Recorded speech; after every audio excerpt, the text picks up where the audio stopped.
നിങ്ങളുടെ ഇഷ്ട പരമ്പരകൾ എക്സ്ക്ലൂസീവായി സൺ നെക്സ്റ്റ് ആപ്പിലൂടെ തികച്ചും ഫ്രീ ആയി ഇപ്പോഴേ ആപ്പ് ഡൗൺലോഡ് ചെയ്യൂ.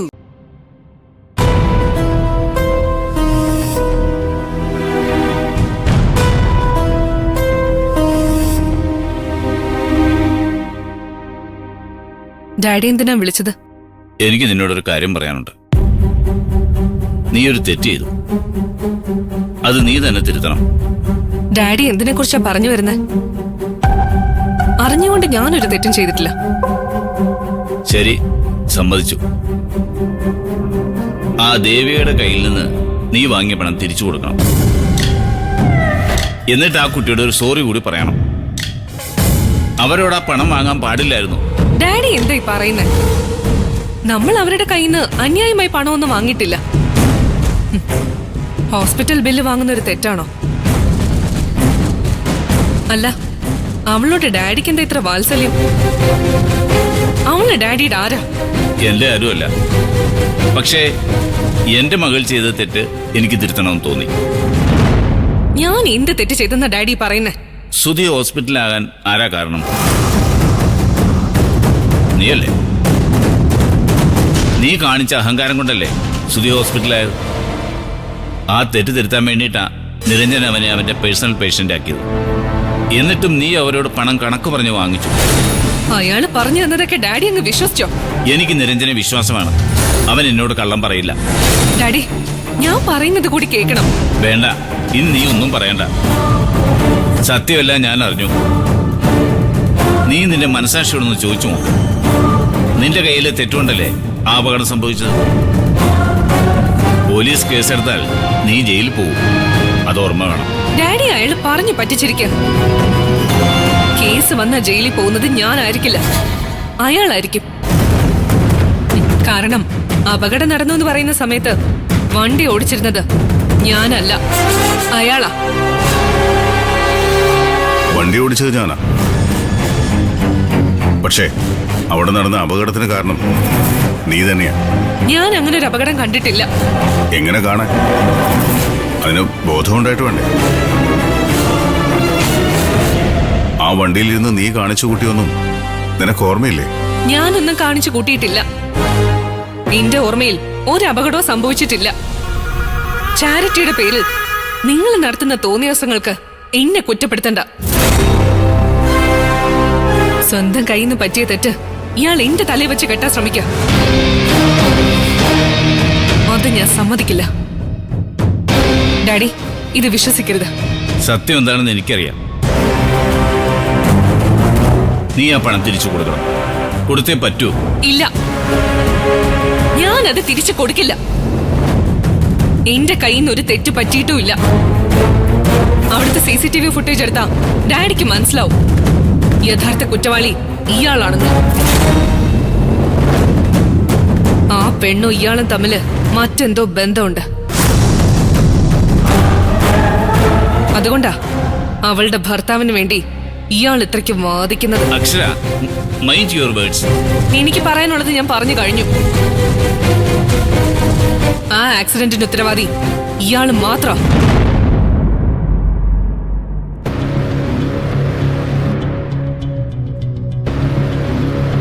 സാറെന്തിനാ ഇക്കാര്യം അവളോട് ചോദിക്കാൻ പോയത്? എന്നെ തോൽപ്പിക്കാൻ വേണ്ടി അവൾ എന്തും പറയും. എന്റെ മകള് വല്ലാതെ മാറിപ്പോയി, വല്ലാതെ. I am sorry. സാരമില്ല സർ. അവരെ സഹായിക്കാൻ മറ്റെന്തെങ്കിലും വഴിയുണ്ടോന്ന് നമുക്ക് നോക്കാം. വേണം. എങ്ങനെയെങ്കിലും ആ പണം അവർക്ക് തിരിച്ചു കൊടുത്തേ പറ്റൂ.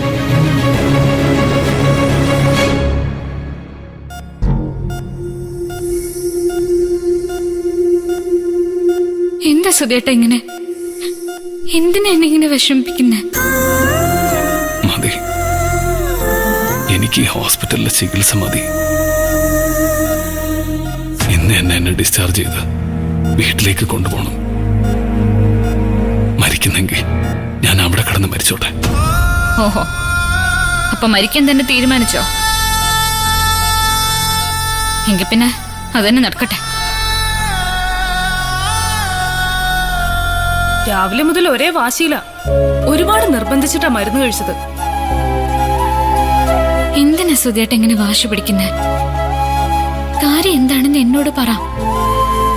നിന്റെ വീട് വിറ്റിട്ടാണോ എന്റെ ട്രീറ്റ്മെന്റ് നടത്തുന്നത്?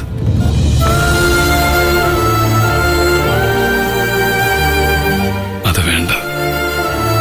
നിന്റെ അച്ഛന്റെ ഓർമ്മകളുള്ള വീട്.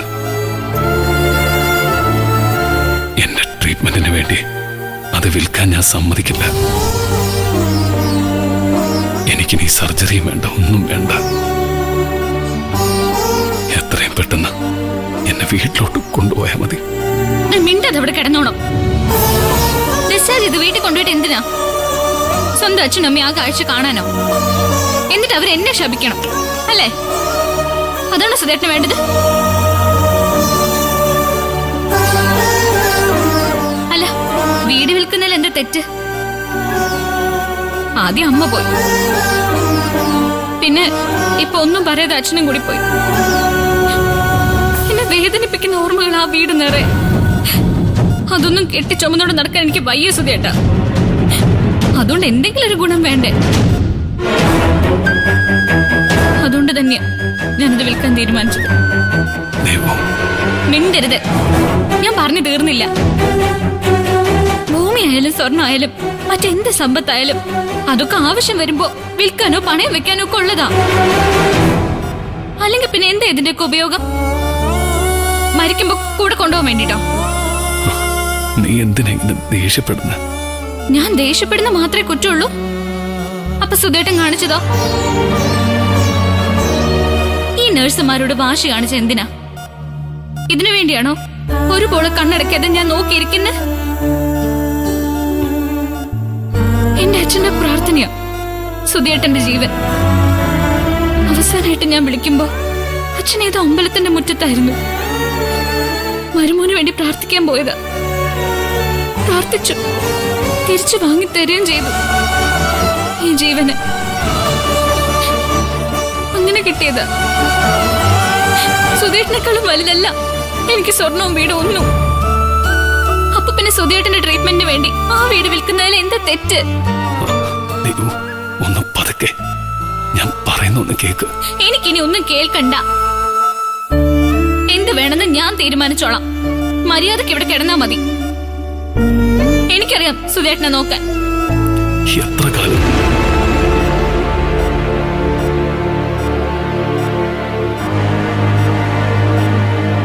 എത്ര കാലം നീ എന്നെ ഇങ്ങനെ നോക്കും? എന്റെ മരണം വരെ ഞാൻ നോക്കും.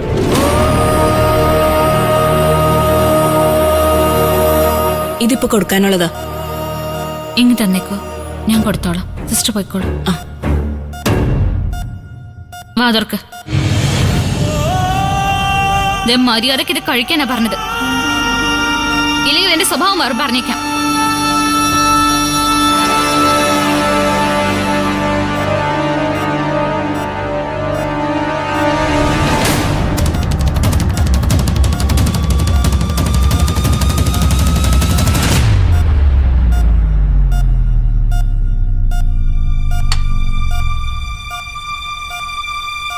ഇത്രയൊക്കെ പറഞ്ഞല്ലോ.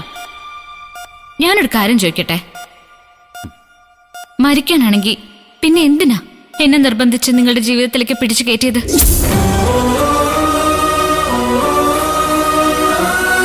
ജാതകം ചേരില്ലെന്ന് അറിഞ്ഞപ്പോ എല്ലാം അവസാനിപ്പിച്ച് പോരാൻ തുടങ്ങിയതല്ലേ ഞാൻ? അപ്പൊ എന്നെ നിർബന്ധിച്ചത് ആരാ? സുധേട്ടനല്ലേ? എന്നിട്ടിപ്പോ ഒറ്റയ്ക്ക് പോണം പോലും. എങ്ങോട്ട്? അങ്ങനെ നിങ്ങളെ ഒരു മരണത്തിനും വിട്ടുകൊടുക്കാൻ ഞാൻ ഉദ്ദേശിക്കുന്നില്ല. ഇങ്ങനെ കണ്ണുമിഴിച്ച് നോക്കണ്ട. എനിക്കുള്ളത് സകലതും വിറ്റിട്ടായാലും നിങ്ങളെ ഞാൻ നോക്കും. എന്ത് ജോലിയും ചെയ്യും. അതിനിടയ്ക്ക് ഇതുപോലെ കുറുമ്പ് കാണിച്ചാലുണ്ടല്ലോ, എന്റെ വായിന്ന് ഇതുപോലെ വല്ലതും കേൾക്കും. പറഞ്ഞേക്കാം. മനസ്സിലാവുന്നുണ്ടോ? ഒരു നിർബന്ധക്കാരൻ വന്നിരിക്കുന്നു. ഡിസ്ചാർജ് ചെയ്യണം പോലും.